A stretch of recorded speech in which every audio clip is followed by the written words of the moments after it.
Om Swastiastu, umat sedharma dimanapun berada. Senang sekali saya Niwayan Purnamasari dapat kembali hadir menjumpai Anda pada kesempatan kali ini dalam program Taksu, Tutur Agama dan Kerukunan melalui Suluh Umat. Nah, perlu kami sampaikan bahwa program Taksu ini merupakan program kerjasama antara Kelompok Kerja Penyuluh Agama Hindu Kabupaten Luwu Timur dengan penyelenggara Hindu Kantor Kementerian Agama Kabupaten Luwu Timur. Dan pada kesempatan ini senang sekali tentunya karena saya telah kedatangan dua orang narasumber utama dalam program Taksu ini. Nah, langsung saja saya perkenalkan. Narasumber saya yang pertama adalah Ketua Kelompok Penyuluh Agama Hindu Kabupaten Luwu Timur, Bapak I Gede Mustika SAG MSI. Om Swastiastu Bapak. Swastiastu. Punapi Gatra hari ini? Astungkara becik. Astungkara becik. Dan kita langsung saya perkenalkan juga ke narasumber saya yang kedua, yaitu Bapak Penyelenggara Hindu Kantor Kementerian Agama Kabupaten Luwu Timur, Bapak Wayan Santika. Om Swastiastu Bapak. Punapi Gatra Bapak hari ini? Astungkara becik. Astungkara becik. Nah, untuk mengefisiensikan waktu, langsung saja umat sedharma dimanapun berada yang sedang menyaksikan program Taksu kali ini. Untuk tema yang akan kami angkat hari ini adalah tema yang berbincang-bincang seputar ruang lingkup dari pura. Nah, untuk itu saya langsung saja. Nah, perlu kami sampaikan juga bahwa program Taksu ini mengambil setting yaitu program bincang-bincang atau sharing-sharing ringan mengenai materi yang akan kami angkat hari ini. Seperti yang tema yang diangkat hari ini adalah ruang lingkup tentang pura. Nah, sebagaimana yang kita ketahui bahwa pura merupakan istilah tempat ibadah atau tempat suci bagi umat Hindu di Indonesia. Nah, pertanyaannya adalah sebenarnya bisakah Bapak memberikan penjelasan yang lebih detail tentang sebenarnya ada berapa saja sih Pak jenis pura yang ada di Indonesia berdasarkan dari fungsi dan karakteristiknya. Silakan. Ya, terima kasih Dek Rini. Pertanyaan yang sangat bagus sekali. Dalam penjelasan-penjelasan yang dikeluarkan oleh sulinggi kita dan majelis umat Hindu yaitu Parisade, bahwa jenis-jenis pura itu secara garis besar ada dua, yaitu umum dan khusus. Tetapi dijabarkan lagi jenis pura itu ada 4. Yaitu yang pertama pura Dang Kayangan atau Kayangan Jagat. Kemudian yang kedua adalah pura Kayangan 3 atau pura teritorial. Kemudian yang ketiga adalah pura Swagena atau fungsional, dan yang keempat adalah pura kawitan atau pura soroh gitu. Nah, saya jabarkan dulu dari yang pertama. Kalau pura Kayangan Jagat atau Dang Kayangan itu khusus ada di Bali. Kita yang di luar Bali kan tidak punya yang namanya Kayangan Jagat seperti Sat Kayangan, Dang Kayangan. Nah, pura ini sebenarnya adalah pura yang peninggalan dari Dang atau Dangyang atau tokoh-tokoh Hindu yang menyebarkan agama. Terus ke timur ada Watu Klotok, kemudian Pura Cileyukti, kemudian ke timur ada Lempuyang Madya, itu Pura Dang Kayangan. Kalau Kayangan Jagat itu pura-pura besar yang disungsung oleh banyak orang. Tidak saja meliputi satu desa pekraman, tapi siapapun bisa nyungsung atau bisa sembahyang di sana, tangkil di sana. Nah, itu yang pertama. Yang kedua, pura Kayangan 3 ini teritorial yang dimiliki oleh desa pekraman atau desa adat yang dimanapun dia berada.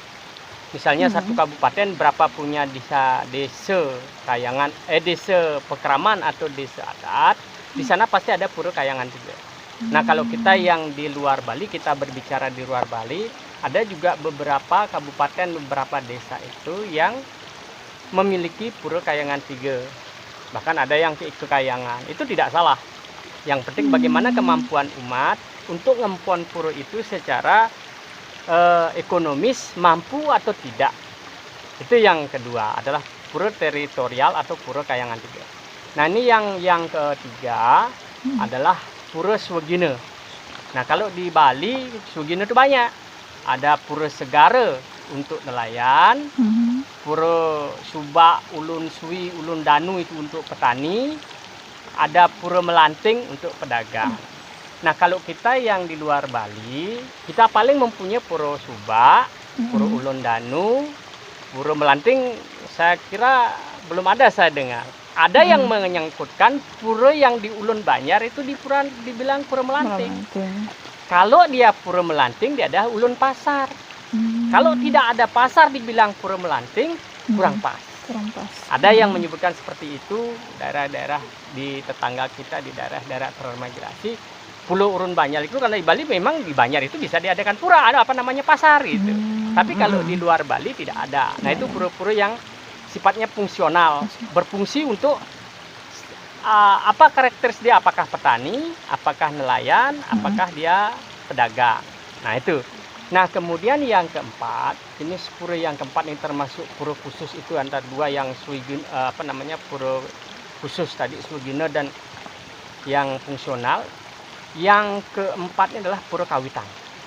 Nah, kalau kita di luar Bali banyak sudah berdiri pura Kawitan. Beda dengan di Bali, kalau di Bali terdiri dari untuk mencapai yang tinggi itu ada pura Ibu, pura Kawitan, pura Pedarman.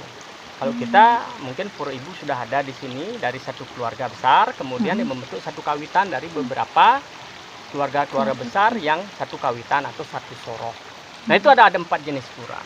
Tapi yang perlu kita pahami juga bahwasanya membangun pura itu janganlah sampai istilahnya geruduk siu gitu.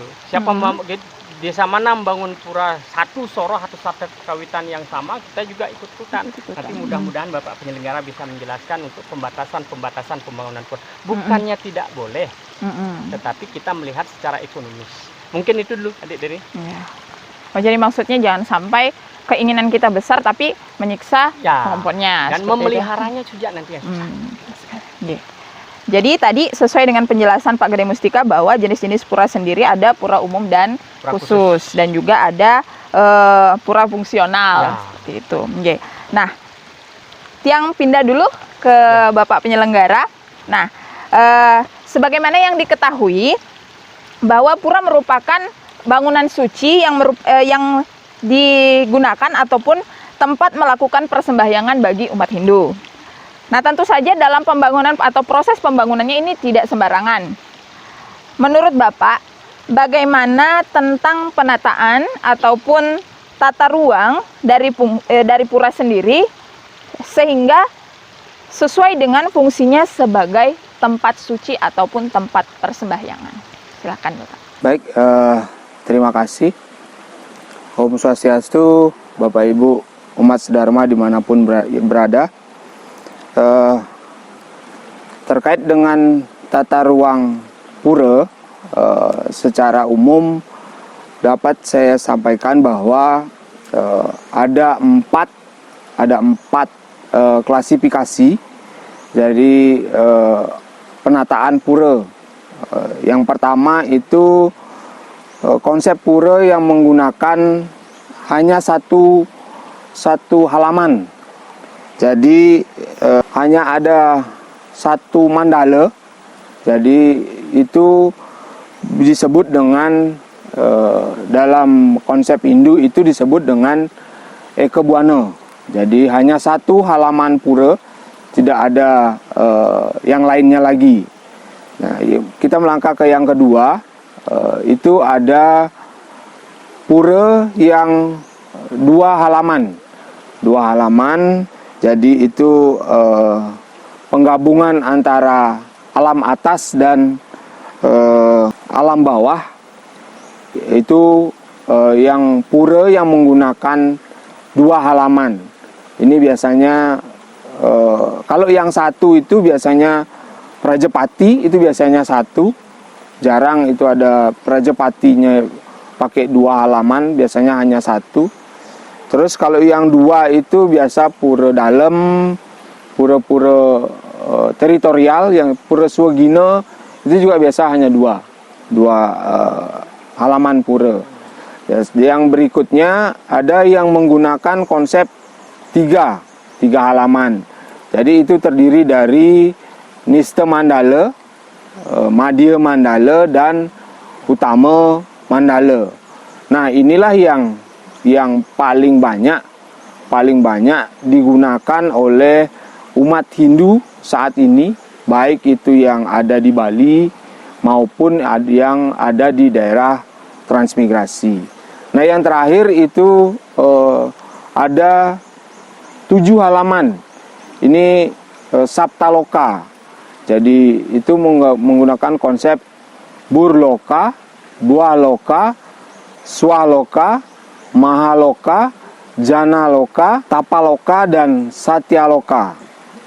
Jadi itu menggunakan 7 lapisan tingkatan alam. Tapi memang secara umum baik itu pura-pura yang disampaikan Pak Gede tadi, itu secara umum kita menggunakan yang 3 mandala tadi. Apakah itu di Bali atau di daerah transmigrasi ini. Itu juga selain ini memandang dari sisi ekonomisnya. Jadi ekonomis dalam hal pemeliharaan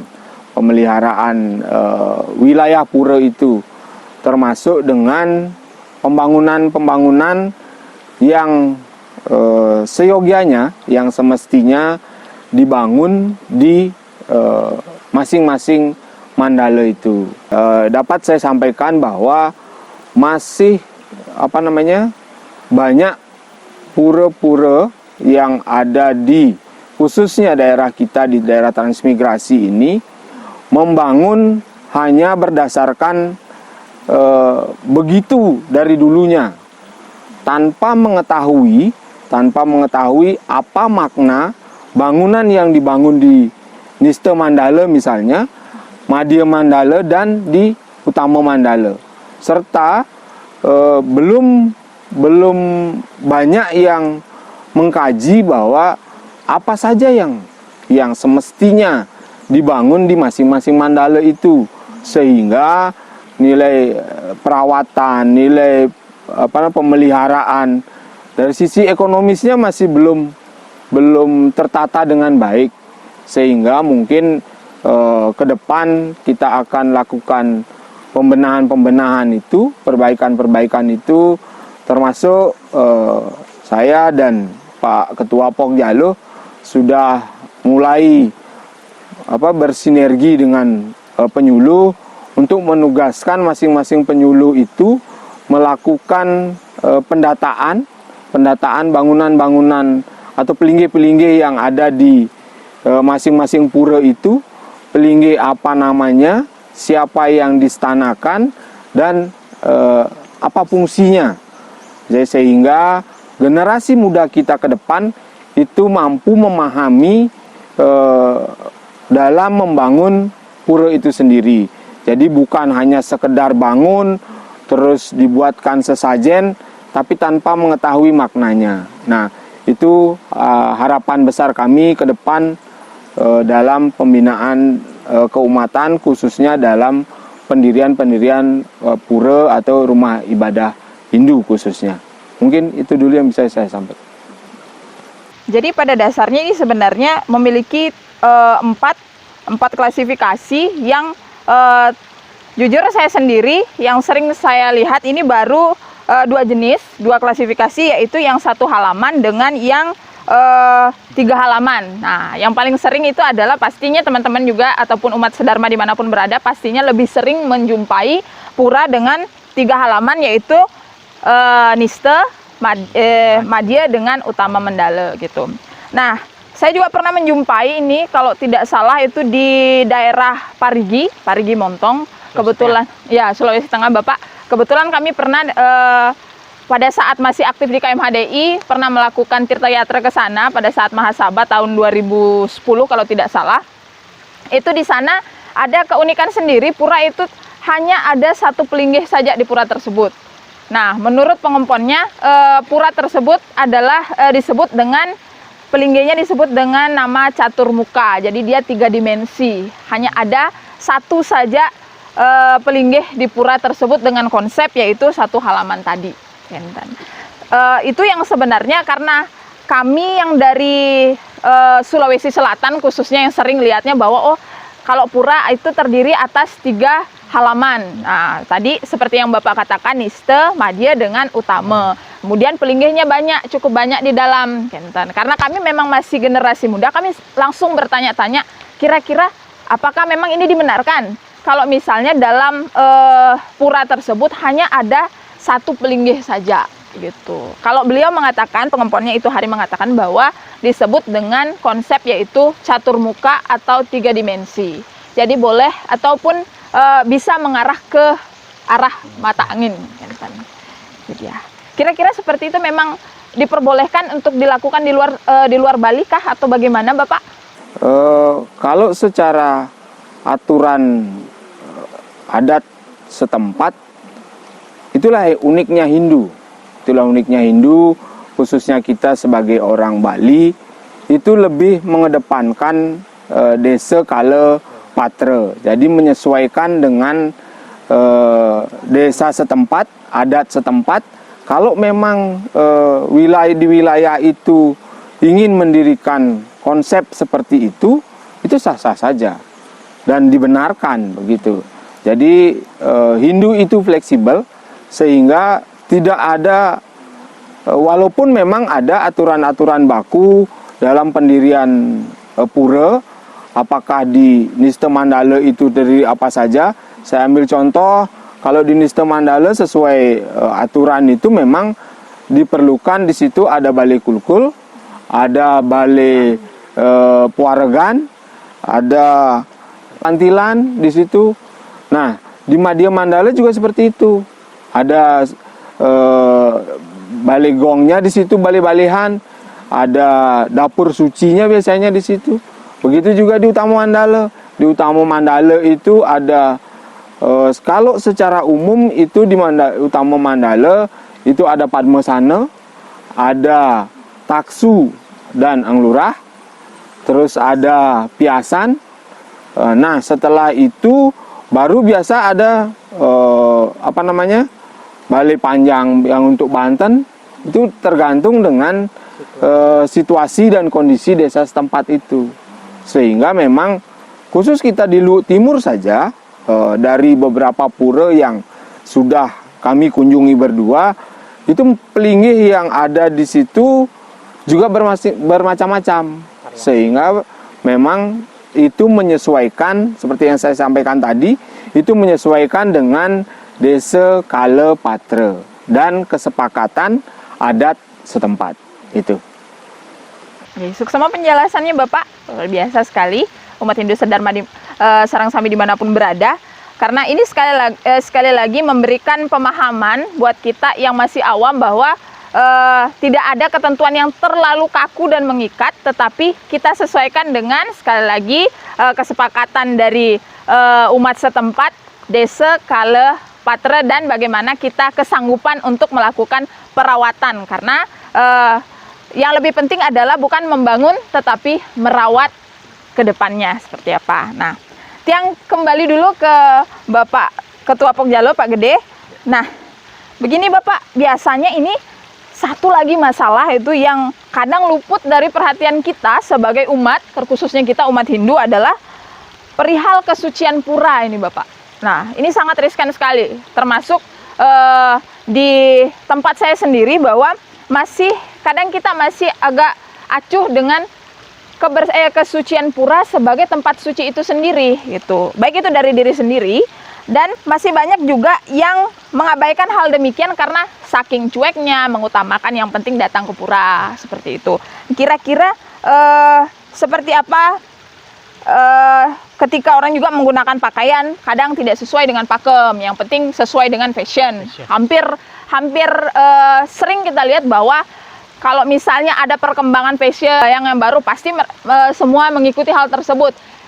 Dan jarang sekali yang mempertimbangkan apakah itu masih termasuk golongan pakaian yang memang masih pantas kita gunakan berkunjung ke tempat suci atau tidak. Nah, termasuk juga menggunakan alas kaki masuk ke areal utama mandala, Bapak nggih. Iya. Nah, kira-kira bagaimana kira-kira kita menyikapi fenomena ini? Mohon kiranya Bapak memberikan penjelasan lebih luas lagi terkait hal ini agar umat kita dimanapun berada dapat memahami betapa pentingnya menjaga kesucian pura kita. Silakan Bapak. Ya, terima kasih Dit ini sekali lagi bahwasanya yang sampaikan kepada umat dimanapun berada bahwasanya kesucian pura itu perlu dijaga. Karena apa? Karena yang namanya tempat suci pasti harus dijaga kesuciannya. Betul. Nah, dalam Bhavisya Purana ada ayat 77 sloka 13 sudah jelas dinyatakan di sana bahwasanya ini bagi kita yang biasanya apakah lupa atau sengaja biasanya memakai alas kaki ke dalam pura. Ke dalam pura yang utama mandala ini tempat pelinggih-pelinggih suci kita muliakan di sana. Nah, dalam sloka itu ada disebutkan sopanatko naroyastu ahoret surya mandaram sayati narakanggoram asipatra wanambibo. Nah, penjelasannya begini, kurang lebihnya begini. Barang siapa yang dengan sengaja atau siapapun yang memakai alas kaki atau sandal ke dalam mandir atau pura akan ditempatkan dalam neraka Asipatra. Itu sudah jelas disiratkan dan tersurat di sana. Nah, yang minta kepada umat dimanapun berada, yang selaku penyuluh Pak Wayan juga sebagai penyelenggara Hindu di Kabupaten Timur ini menghimbau kepada umat kita semua, kalau kita memiliki tempat ibadah, apakah itu Merajan, Pura Kawitan, Pura Sugena, apalagi namanya kayangan teritorial, marilah kita hormati itu pura. Dalam artian, kita harus bisa menjaga kesuciannya. Jadi kalau kita masuk ke dalam pura, bahkan ada, apakah dia merasa menjadi jan banggulnya atau menjadi sarapinya, kadang-kadang pakai sandal naik di pelinggih itu. Sering saya lihat begitu kalau saya tangkil di mana pura itu berada. Kalau saya mau ngomong kepada yang bersangkutan tidak enak, nah melalui media ini mudah-mudahan umat dimanapun berada bisa memahaminya. Itu untuk menjaga kesucian. Nah, ini untuk busana yang seperti bilang tadi ini masalah fashion, kita harus lihat bagaimana etika orang ke pura. Tidak mungkin pakaiannya etika ke pura itu seperti kita jalan-jalan ke pantai. Misalnya pakai kebaya lengan pendek, itu sudah kalau sudah di sini batasannya itu sudah sangat dilarang sekali untuk masuk pura. Apalagi misalnya kebayanya ketat misalnya kan.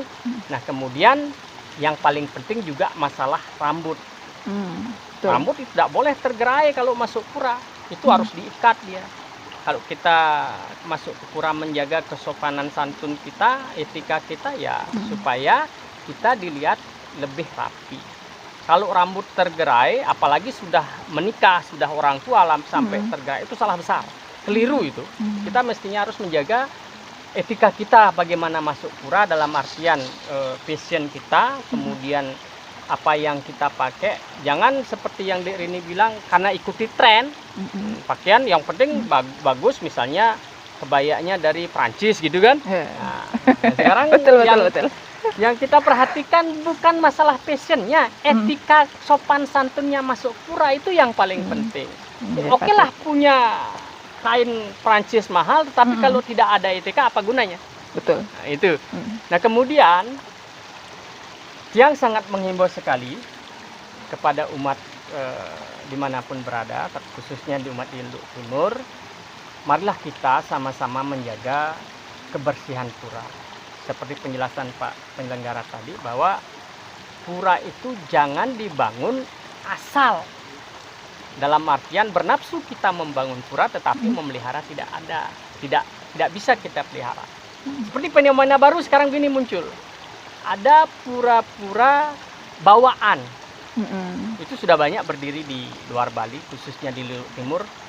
Ada pura-pura bawaan, dia bukan pura kawitan, dia bukan pura kayangan, tetapi dia pura yang ada di Bali, yang menjadi emponannya di Bali, dipindahkan dalam artian di Ayeng di sini dia bangun juga pura seperti itu.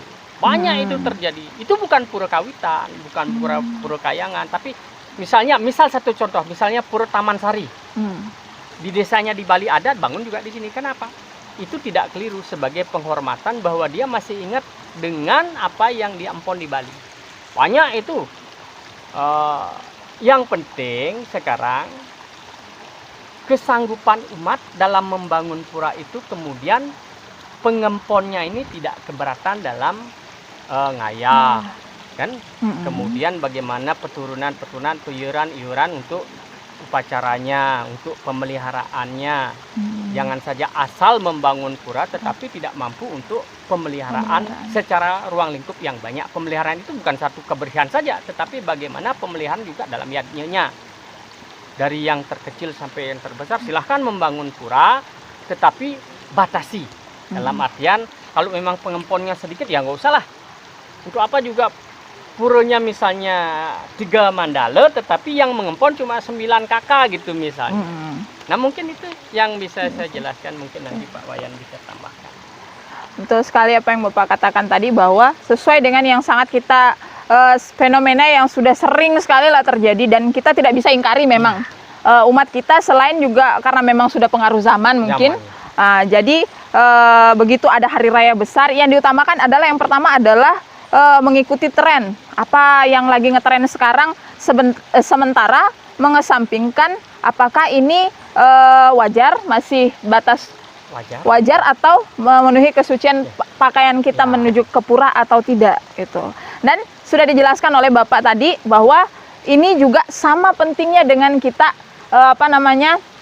selain dengan tulus hati, setidaknya kita datang ke pura dalam keadaan suci, bersih dan sopan. Nah, yang ke Bapak penyelenggara dulu, Bapak Angge. Kebersihan pura sesuai dengan yang dikatakan tadi oleh Pak Gede, bahwa kebersihan pura sebagai bangunan tempat suci juga sangat perlu diperhatikan. Pastinya, karena karena ketika kita datang ke tempat suci pura, ketika kita sembahyang, meskipun kita datang dalam keadaan bersih, rapi, tapi tempat sucinya dalam keadaan yang tidak bersih, pasti juga perasaan juga tidak akan enak atau tidak kusuk melakukan persembahyangan atau ibadah. Kira-kira dalam Hindu adakah kiat-kiat khusus yang bisa kita lakukan untuk menjaga kebersihan lingkungan pura kita, Bapak? Silahkan. Baik, ini pertanyaan yang realitas sekali ini. Realitas sekali ada di sekitar kita gitu. Karena sebagai informasi juga kepada umat sedharma dimanapun berada, khususnya kami di Luhut Timur, yang kami jumpai ketika kami hadir di pura-pura tersebut, bahwa ada pura yang rumputnya itu bahkan ya kurang lebih tingginya 0,5 meter lah, Sepadan hampir sepinggang kita gitu. Di belakang Padmasana, di belakang pelinggi-pelinggi itu, di utama mandala seperti itu. Nah, ini yang membuat kami khususnya di lembaga agak sedikit miris. Kenapa? Karena semangat umat untuk membangun pura itu tidak dibarengi dengan semangat umat untuk memelihara, menjaga kebersihannya. Dan ini memang erat kaitannya dengan banyaknya atau jumlah pura yang ada di desa itu, sehingga dalam satu kali purnama ataupun tilem, adat untuk ngayah di desa itu agak sedikit kerepotan mengatur jadwalnya, sehingga puranya sampai tinggi rumputnya, lupa potong bunga-bunga, untuk menciptakan keindahan itu tidak sempat lagi, karena belum ngayah yang disampaikan oleh Pak Gede tadi, belum ngayah di Pura Swegine, belum ngayah di Pura Panti, belum ngayah di Pura Ibu, belum lagi ngayah di Pura bawaan yang dari Bali itu, belum lagi ngayah di Pura Desa setempat. Itu baru ngayah. Nah, bagaimana kalau piodalan? Urunannya lagi, membuat sesajennya lagi. Nah, inilah kenapa kami, khususnya saya di penyelenggara Hindu, mulai tahun ini kami memberikan sedikit perhatian lebih kepada umat Hindu yang ingin membangun pura baru khususnya. Dan ini juga sebagai wujud kami di Kementerian Agama untuk mensosialisasikan sekaligus mengimplementasikan SKB 2 Menteri antara Menteri Dalam Negeri dengan Menteri Agama terkait dengan pendirian rumah ibadah, di mana di situ diatur bahwa untuk mendirikan satu rumah ibadah, jadi ini bukan hanya berlaku untuk pura, tapi berlaku untuk semua rumah ibadah, itu harus disetujui oleh 60 kakak di sekitar pura itu dan digunakan oleh 90. Jadi ada 60-90. Selama syarat ini belum dipenuhi, itu kami tidak akan memberikan izin dan kami tidak akan memberikan rekomendasi untuk pendirian rumah ibadah tersebut, khususnya pura kalau di kita di Hindu. Nah, begitu juga teman-teman yang lain, apakah itu Muslim, Kristen, Katolik, Buddha, Konghucu juga seperti itu. Ini juga wujud kami di Kementerian Agama dengan FKUB dan Pemda setempat bersinergi, berkolaborasi. Selama ini sudah rutin mensosialisasikan SKB 2 Menteri itu, dan sudah saatnya sekarang kita bukan hanya dalam tataran sosialisasi, tapi sudah dalam tataran implementasi. Jadi dapat juga saya sampaikan pada kesempatan ini, kami khususnya penyelenggara Hindu di kantor Kementerian Agama Luhut Timur bukan melarang, bukan membatasi pendirian pura itu, tapi kami mengajak kita semua untuk mewujudkan sisi kualitasnya lebih dulu dibandingkan dengan kuantitas. Jadi untuk pembangunan rumah ibadah, mari kita wujudkan kualitas rumah ibadah itu, khususnya pura itu, untuk menjadi lebih baik dulu. Setelah itu baik, barulah kita mencari atau membangun pura yang baru. Nah, bahkan memang kami harus akui bahwa ada satu pura di Luhut Timur ini lebih megah, lebih mewah, itu pura khususnya dibandingkan pura umumnya. Karena itu tadi, banyaknya pura. Sementara untuk membangun yang pura umum ini membutuhkan ratusan juta. Bahkan kalau total keseluruhan biaya yang digunakan untuk membangun itu bisa sampai miliaran. Kalau ingin yang megah, yang mewah, yang bagus gitu. Belum lah, itu baru pembangunannya. Belum yadnyanya, belum upakaranya. Bahkan terakhir kami ikuti yang di Pura Dalem, Desa Kertoraharjo, itu dalam mentek linggihnya itu habis sekitar 750 juta. Nah, kalau kita membangun pura yang demikian banyaknya, demikian biayanya, ya kalau ekonomi umat itu sudah bagus. Kalau belum, nah ini yang kami sementara sosialisasikan, bagaimana umat itu mau menjaga dari sisi kualitas dulu, baru kita menambah kuantitas. Nah, Astungkare juga kita di Luhut Timur ini sudah ada yang memulai, yaitu di Pura Puseh Desa Kayangan 3, Pura Puseh Desa Kayangan 3 Desa Kertoraharjo itu sudah punya satu tenaga kebersihan. Jadi yang menjaga kebersihan itu secara rutin, secara kontinu itu digaji oleh adat setempat dengan menggalang dana punya. Jadi kesadaran umat itu untuk mempunya, terus dicarilah satu juru sapuh untuk juru bersih untuk selain membersihkan kompleks pura itu, beliau juga menyiapkan tirta dan lain sebagainya, memasang wastra. Jadi masyarakat yang memiliki kesibukan itu tidak harus dituntut ngayah setiap hari, setiap minggu. Jadi cukup dengan berdana punya, sehingga kebersihan itu mulai terjaga, mulai baguslah pura kita gitu. Mungkin itu dulu. Oke. Jadi betul sekali betapa pentingnya sebenarnya bahwa tidak hanya membangun saja, karena perawatannya yang sangat luar biasa gitu. Membangun oleh masyarakat, pemeliharaan pun yang kita ketahui selama ini memang dari dan oleh masyarakat juga gitu. Nah, karena banyak memang yang juga temukan bahwa kadang memang istilahnya saking banyak pura, masyarakat jadi kesulitan membagi waktu, kapan mau ngayah di sini, kapan, belum lagi upakaranya, karena sebagaimana yang kita ketahui bahwa umat Hindu, terutama khusus kita umat Hindu Bali, itu sangat identik dengan upakara per beberapa hari sekali, ada upakara tertentu, ada hari raya tertentu, seperti itu.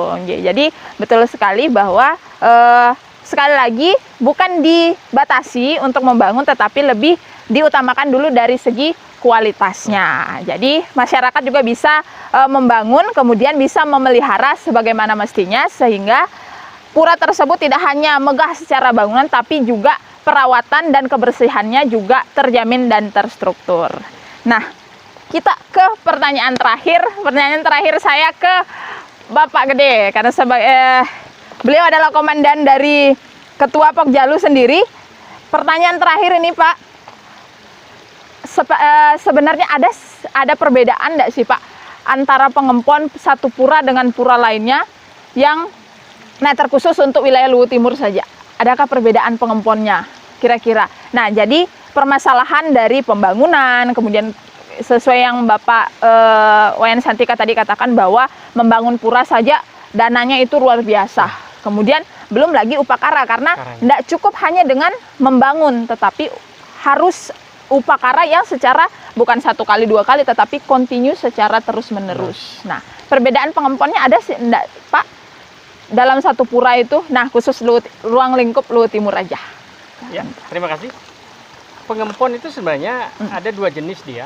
Pengempon khusus dan pengempon yang tidak khusus. Dalam arti begini. Kalau dalam satu desa, otomatis dalam desa itu kayangan itu diempon oleh dalam satu desa adat itu. Nah, kalau misalnya yang khusus sekali inilah pura kawitan atau pura soroh.